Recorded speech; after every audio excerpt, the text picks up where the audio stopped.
One of the questions I'm most frequently asked is, Richard, how did you get to be so cool?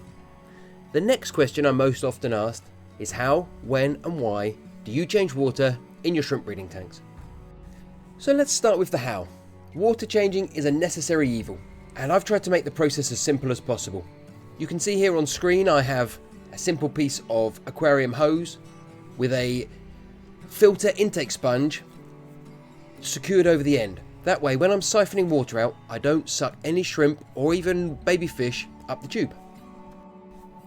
Now, starting a siphon is the bane of many people's lives. I'm not a big fan of sucking on the end of the hose. I've had enough mouthfuls of fish water in my time. These days I tend to just submerge the entire hose underwater, get as much air out as I can, put my thumb over one end, lower that end down into the bucket, keeping the other end in the water, and a siphon will naturally start. It might take you 2 or 3 attempts till you get your technique right, but it is the easiest way in my experience. Each of these containers holds about 25 litres of water, which is around 8.5 gallons. And on a regular water change, I'll change about 10% of the water. I'm not especially precious. I don't measure 10%. I drop the level about an inch or two. And that's it. That usually works out at around 10, 15, 20%. You don't need to get bogged down on the actual amount of water you're changing. What's more important is you're actually changing the water. Here you can see I've started in the first tank, taken down about 10%, moved to the second tank, moved to the third tank, draining each one down as I go. I obviously decided I need a little bit more out of that one.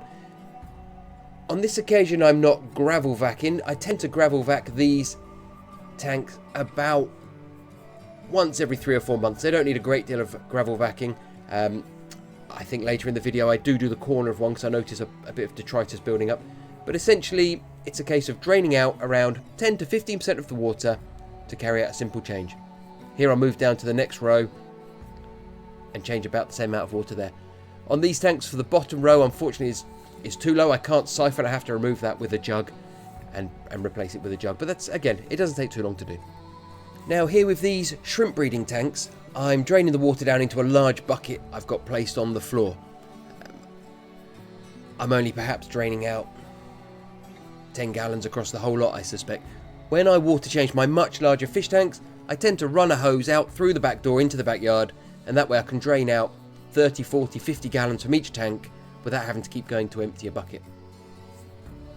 So one quick tip if you are siphoning more than one tank is, as I'm lifting out of the first tank and place it into the second tank, I'm putting my thumb over the end of the hose which is in the bucket. That way my siphon doesn't break and I don't have to keep restarting it. Now, one major disadvantage of using containers that are so small but contain gravel is gravel vacuuming these completely would be near impossible. There's such a small volume of water, you would only get a few inches across the first line of gravel and you would run out of water. I tend to use gravel vacuuming more for spot cleaning in these tanks, and in the tank on the left hand side of the picture here, I had noticed some detritus building up in the bottom corner.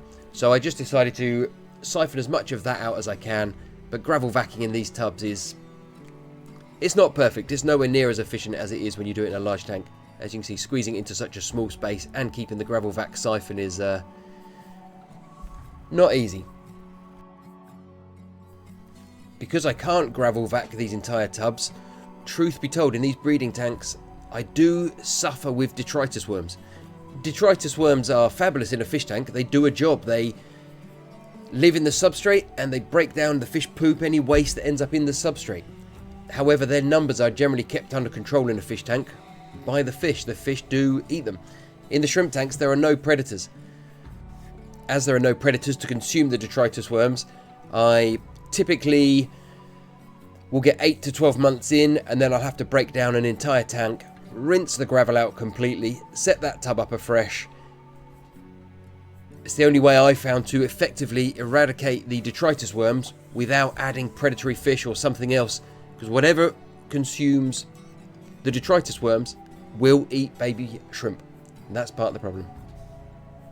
So after I've drained out about 10%, I typically fill back up just using a jug, filling up such a small amount of water from a hose just makes a mess. It never works. I found it far easier. I have, out of shot here, a large bucket filled with fresh dechlorinated tap water, and then I'll just bring it out 1 litre at a time in a jug and top each one up. About 3 litres per tub, about 10-15%. So that's the how I do the water changes. As far as how frequently I do them, typically I try and change the water about once a week in these tanks. As I've said in other videos, I don't get stressed if I go 8 days without a water change. If it happens, it fits with my schedule to be 6 days, it doesn't matter. What's most important is that the water changes happen and the water is kept fresh. So with the how and the how often covered, let's briefly touch on the why. I have spoken about this in previous videos. When we feed our shrimp, there will be waste created by the shrimp when the shrimp go to the bathroom, and there will also be a certain amount of waste from food which remains uneaten and breaks down in the water.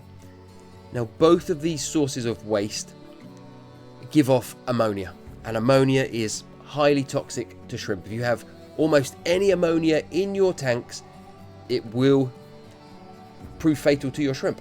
Now, fortunately, there are bacteria that live in our tanks, and that bacteria, it grows essentially equally on every surface. So my gravel is covered in beneficial bacteria.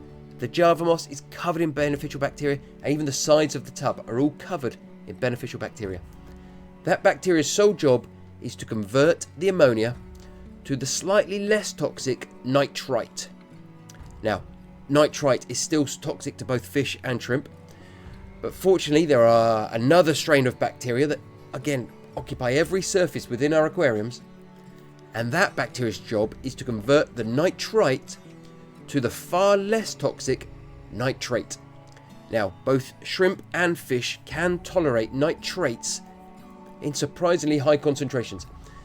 For most of us, we don't have filters capable of removing the nitrates. There are filters on the market, but they're expensive, they're complex, they're not what most of us have. The only realistic way we can lower the nitrates in our shrimp tanks is by carrying out water changes. By taking the water from the tank, which is high in nitrates, and replacing it with tap water, which is low in nitrates or even has 0 nitrates, we lower the nitrate level in the entire tank.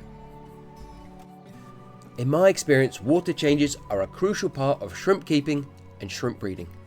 One of the most common reason people lose their shrimp is because they're not carrying out their routine water changes. If you're interested in setting up a shrimp breeding tank of your own, why not check out the video I've linked on screen. Thanks for watching.